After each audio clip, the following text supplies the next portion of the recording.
people remembered him, as long as they said his name.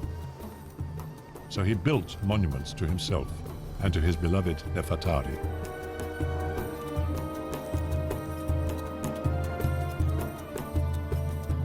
The gods demanded that the pharaoh keep Egypt safe and rich.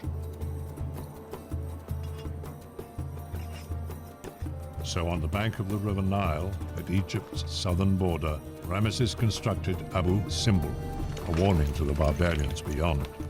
Ma'at, divine order, was maintained for centuries.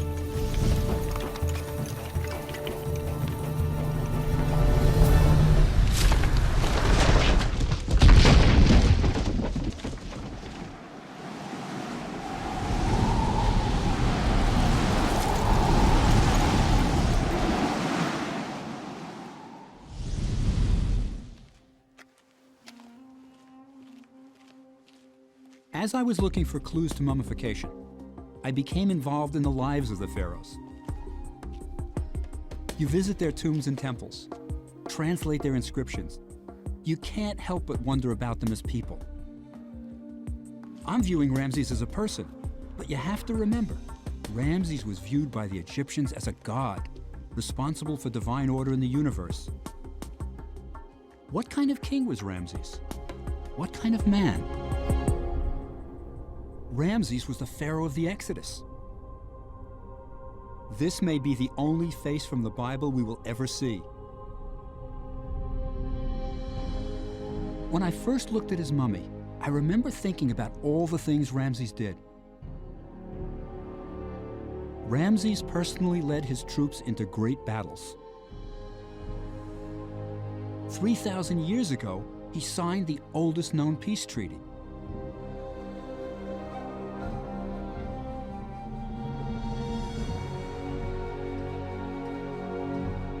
Ramses built more temples up and down the Nile than any other pharaoh.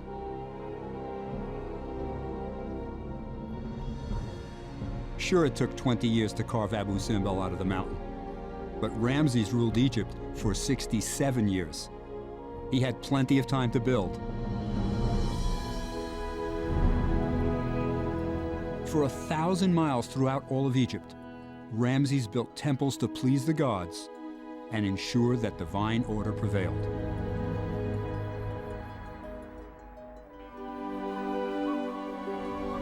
He intended to be remembered because the ancient Egyptians believed that the memory of a good man lives forever.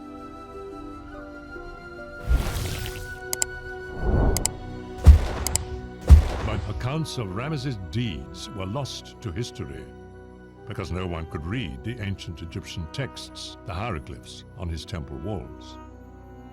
And then, in the 19th century, scholars finally cracked the code of hieroglyphs. A massive inscribed tablet, the Rosetta Stone, held the key.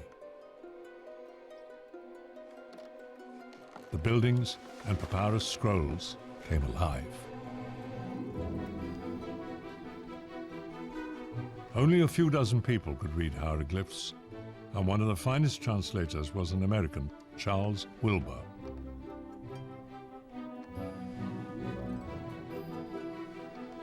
With the unlocking of the secret code, a passion for Egypt, Egyptomania, was born.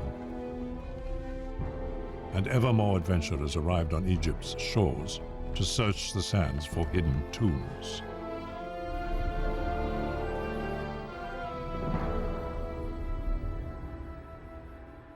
But when adventurers entered the pharaohs' tombs, there was a mystery.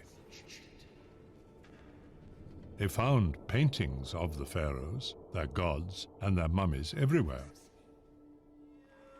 Anubis, god of mummification, protected them after death.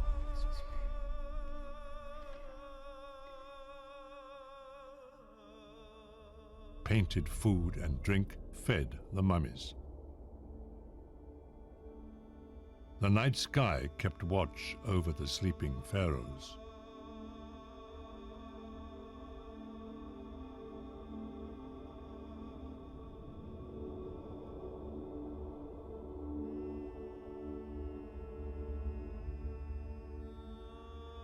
Work on the tombs continued until the pharaoh was buried, when craftsmen stopped what they were doing and left.